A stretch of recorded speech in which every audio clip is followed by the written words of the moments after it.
आप देख रहे हैं ऑडिशन टाइम्स। आइए नजर डालते हैं आज की कुछ खास खबर की ओर। महाराज जी के चरणों में कोटि कोटि प्रणाम। महाराज जी एक दोहा पढ़ने के बाद हृदय स्वीकार नहीं कर पा रहा कि ढोल गवार शूद्र पशु नारी सकल ताड़ना के अधिकारी। इसमें गोस्वामी जी ने बहुत सूक्ष्मता से वर्णन किया। महापुरुषों के वचनों को हम सूक्ष्मता से समझ पाए। प्रायः ऐसा कह करके हम कहीं कहीं माताओं बहनों की अवहेलना करते हैं, कई जगह हम इसका प्रयोग कर देते हैं। अरे वो गोस्वामी जी ने लिखा है ढोल गवार शूद्र पशु नारी सकल ताड़ना के अधिकारी। अब इसकी व्याख्या सूक्ष्मता से सुने और विचार पूर्वक। शास्त्रीय प्रमाण के अनुसार ढोल है ना, ढोल को ताड़ना चाहिए। ताड़ना मतलब उसको ठपाक चाहिए और बेताल नहीं। शास्त्र सिद्धांत के अनुसार, संगीत शास्त्र के अनुसार तभी वो राग प्रकट कर पाएगा, तभी वो बजेगा। ढोल को हाथ जोड़ के बोलो कि साहब आप बज जाएं, नहीं बजे, उसको ताड़ना चाहिए। अब ताड़ना शब्द चारों में एक जैसा नहीं लगेगा। शब्द एक ही है ताड़ना, लेकिन ताड़ना के अर्थ अलग अलग हैं। जैसे कनक है, एक ही शब्द है कनक, लेकिन कनक कनक ते 100 गुनी मादकता अधिकाय वा खाए बोराए जग या पाए बोराए।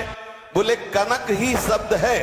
जैसे ताड़ना शब्द का हम प्रयोग केवल वही समझे कि ताड़ना देना ही नहीं, उसका अर्थ अलग अलग है। जैसे कनक शब्द है, कनक को सोना भी कहते हैं और कनक को धतूरा भी कहते हैं। कनक को धतूरा भी कहते हैं। एक कनक है जिसके खाने से बावरा हो जाएगा और एक कनक है जिसके पाने से बावरा हो जाएगा। कनक शब्द एक ही है, लेकिन दोनों का अर्थ अलग अलग हो गया। ऐसे ही ढोल में ताड़न का तात्पर्य है उसको पीटना, लेकिन वो शास्त्रीय संगीत के आधार पर उसको ताल देना। ताल देने से ही वो राग प्रकट करता है, आनंद की उमगन करता है, ना कि प्रार्थना करने से। समझ रहे? अच्छा, गंवार, गंवार कहते हैं विवेकहीन पुरुष को। विवेकहीन पुरुष को कोई कार्य दे दो और उस पर दृष्टि न रखो तो कार्य नष्ट हो जाएगा। वहां ताड़ने का तात्पर्य उसको पीटना नहीं है। उस अविवेकी गंवार पर दृष्टि रखो। जो आपने कार्य सौंपा है, जो भी कार्य उसका है, उस अविवेकी पर दृष्टि रखना ताड़ना हुआ। उस पर दृष्टि रखो, क्योंकि वो अविवेकी है, गंवार है, वो कार्य प्रणाली ठीक जानता नहीं। आप जहां त्रुटि होता संभाल लेना तो वो संभल जाए, क्योंकि वो गंवार है। और शूद्र, शूद्र का तात्पर्य होता है शूद्र। वैसे जो वर्ण व्यवस्था में शूद्र का प्रादुर्भाव सबसे श्रेष्ठ जगह से प्रादुर्भाव है। वर्णन आता है ब्राह्मणोष मुखमाशी बाहु राजन्य कृतः उरुददस जत वैश्या पदभ्याग्यों शूद्रो जायत। भगवान के श्री चरणों की ही वंदना होती है। प्राय आपने देखा सबके श्री चरणों की, और शूद्रों का प्रादुर्भाव श्री चरणों से हुआ है। कोई ऐसा न समझे कि शूद्र का मतलब निकृष्ट होता है। यहां शूद्र का तात्पर्य जब से किसी से कहते हैं कि शूद्रवत आचरण करता है, मतलब शास्त्र विरुद्ध, सदाचार के विरुद्ध आचरण करना शूद्रवत आचरण की तरफ संबोधन किया जाता है। यहां कहा गया कि शास्त्र की सम्मति, शास्त्र के शासन के अनुसार आचरण हो, सदाचार परायण हो। शास्त्र जिसके लिए जो विधान करता है, शास्त्र शासन स्वीकार करना, यहां शूद्र के ताड़न की बात कही गई। यहां शूद्र ताड़न का तात्पर्य डंडे से प्रहार करना नहीं, समझना। और जो चौथा कहा गया नारी, अगर स्त्री को हम ये कहें कि ताड़न से ही वो केवल काबू में रहती है, तो राष्ट्र में अपने प्रसिद्ध लक्ष्मीबाई जैसी कोई सामर्थ्यशाली वीरांगना, कोई वीरों सामने बड़े बड़े वीरों के दांत खट्टे कर दे, ऐसी बहादुर सिंघनी हुई, अंग्रेजों के दांत खट्टे कर दिए। अगर कोई समझे कि नारी केवल ताड़ने के लिए है तो उसकी मूर्खता है। पुरुष और नारी का समान प्रादुर्भाव हुआ है। भगवान ब्रह्मा के श्री अंग से दाहिनी तरफ से महाराज मनु और बाईं तरफ से उनकी पत्नी उनका प्रादुर्भाव हुआ शतरूपा। शतरूपा, अब आप बोलो एक ही शक्ति के दो भाग हो गए, एक पुरुष रूप धारण कर लिया, एक नारी रूप धारण कर लिया। अब यहां विचार जो है कि उस नारी के ऊपर ताड़न शब्द का क्या प्रयोग है। जैसे आप मार्ग में चले जा रहे हैं और आपने दृष्टि चूक कर दी और नारी आपकी स्त्री पीछे चल रही, तो कोई हमला कर सकता है, क्योंकि वो रत्न है। 14 रत्नों में एक रत्न स्त्री रत्न भी है। स्त्री को रत्न कहा गया है। भगवान श्री राम जब वनवास में जा रहे हैं तो सिया जी को आगे नाव में जब चढ़ाना होता तो पहले सिया जी को चढ़ा, सीए चढ़ाई चढ़े रघुराई, पहले आगे दृष्टि रखो। दृष्टि चूक गई तो रत्न है, यहां दृष्टि रखना। शासन मतलब उसको पिटाई करना नहीं कि जैसे ढोल को पीटा जाता है ऐसे स्त्री को पीटा जाए, शूद्र को पीटा जाए तो गंवार को, ये व्याख्या नहीं है, ये मूर्खता है, इसे व्याख्या नहीं कहते। जैसे कनक शब्द के कई अर्थ होते हैं, ऐसे ही ताड़न शब्द का यहाँ अलग अलग प्रयोग है। स्त्री के ऊपर दृष्टि रखो। किस भाव की दृष्टि रखे? क्योंकि वो हमारे यहाँ रत्न की तरह है, कहीं कोई ऐसा ना हो कि कुदृष्टि वाला कोई उस पर हमला कर दे। पाणी ग्रहण संस्कार में रक्षा का भी सूत्र बताया जाता है कि आपको अभी ये समर्पित है, आप इसकी रक्षा करें। हमारे शास्त्रीय सिद्धांत में देखो, कभी भी स्त्री को अकेला छोड़ने का सिद्धांत नहीं पाया गया।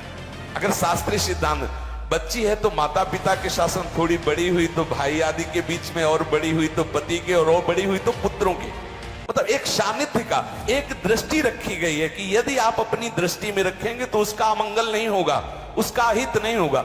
ये जो जैसे मानो कोई सी स्त्री को अकेला कोई पा गया और कुमार्गगामी वृत्ति वाला हुआ, तो आज जो घटनाएं सुनने को मिलती हैं, अगर हमारी दृष्टि हो उस पर तो ऐसा नहीं हो सकता। और दूसरी बात यह है कि स्त्री को बुद्धि स्वरूपा भी माना गया। भगवान से भीष्म जी कहते हैं, मैंने अपनी कुंवारी कन्या बुद्धि को, हमारी कुंवारी कन्या है बुद्धि, सदैव सुरक्षित रखा है, आज आपके चरणों में समर्पित करते। तो शास्त्र शासन के द्वारा बुद्धि को सदैव अपने अधीन रखो, कहीं बुद्धि कुमार्गगामी ना हो जाए। यहाँ स्त्री के ताड़न का केवल एक सूत्र है कि आप उस पर दृष्टि बनाए रखें, कहीं स्त्री रत्न कहीं अपवित्र ना हो जाए, कहीं दूसरे का किसी तरह से कुमार्गगामी लोगों का ऐसा कोई बर्ताव ना हो जाए, इसलिए सावधान। वहां उसको पीटने का शब्द नहीं है कि ढोल गवार शूद्र पशु नारी सकल ताड़ना के अधिकारी। ताड़ना का तात्पर्य वहां पीटना नहीं तो विद्वता में देखो तो एक से एक, साधुता में देखो तो एक से एक, वीरांगना देखो एक से एक, ऐसा नहीं कह सकते। क्योंकि जो सामर्थ्य पुरुष में वही सामर्थ्य भगवान ने स्त्री में भी दी, क्योंकि भगवान के ही दो रूप हैं, एक स्त्री और एक पुरुष, समझ रहे ना। तो इसमें एक ताड़न शब्द का कई अर्थ होता है। भगवान की साक्षात शक्ति स्त्री है। अगर कोई इस भाव से देखे कि स्त्री तो केवल ताड़ना मतलब केवल गाली दे के बात करना, ऐसा नहीं। जिस घर में स्त्री का अपमान होता है उस घर का नाश हो जाता है, निश्चित हो जाता है। आप देखिए, रावण का सत्यानाश हो गया जगदम्बा सीता के प्रति, दुर्योधन का सत्यानाश हो गया द्रौपदी के प्रति। जहां स्त्री का अपमान हो जाए, अगर कोई ये समझे कि स्त्री केवल मतलब जैसा हम चाहे वैसा व्यवहार करे, तो अगर नाश ना हो जाए तो हमें बता देना, क्योंकि भगवान की वो शक्ति है। अगर उसे तुम सोचो कि हम ताड़न करें, जैसे ढोल को ताड़न करें ऐसे ताड़न करें, तो तुम्हारा नाश हो जाएगा। बिल्कुल सच्ची बात समझ लीजिए। केवल वहां दृष्टि रखने की बात कही गई है, आपका अधिकार है, आप उसकी सुरक्षा व्यवस्था में रहें। और एक वृत्ति होती है, अगर शासन ना हो तो हमारी बुद्धि भ्रष्ट हो जाए, हमारी बुद्धि भ्रष्ट हो जाए, आपकी बुद्धि भ्रष्ट हो जाए। भगवान का भय, शास्त्र का भय, लोक मर्यादा का भय, ये हमको सुरक्षित रखता है। इसलिए दृष्टि रखने की आवश्यकता है कि वो पवित्र रहे, वो सुरक्षित रहे, ना कि उसको पीटने के लिए यहाँ संबोधन किया गया गोस्वामी तुलसीदास जी ने। इसलिए सावधानी पूर्वक अपनी वृत्ति को पावन रखते हुए महापुरुषों के वचनों को समझने की चेष्टा की जाए। गोस्वामी जी ने जो यहाँ कहा, ढोल गवार शूद्र पशु नारी सकल ताड़ना के अधिकारी, तो ताड़ना का अलग अर्थ है, अलग अलग। जैसे ढोल में ताड़ना, तो वैसे ही सब जगह नहीं ताड़ना लगेगी। आप देखो, पशु जो है, चालक जो घुड़सवार होता है उसको ताड़ना एड़ी से देता है।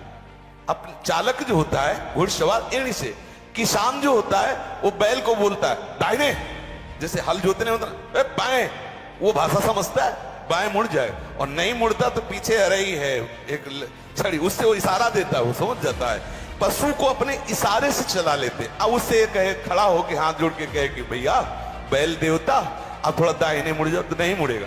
जब लगाम पकड़ी और थोड़ा ताड़न किया और बोले दाएं, तो फौरन दाहिने मुड़ गया। आप देखो, जो ये बैलगाड़ी चलाते हैं, घोड़ा गाड़ी चलाते हैं, ऊंट चलाते हैं, तो पशु शासन के द्वारा उसको इशारे से किधर चलना है उसको इशारा बता दो। अलग अलग जगह इस ताड़न शब्द का अर्थ प्रयोग किया।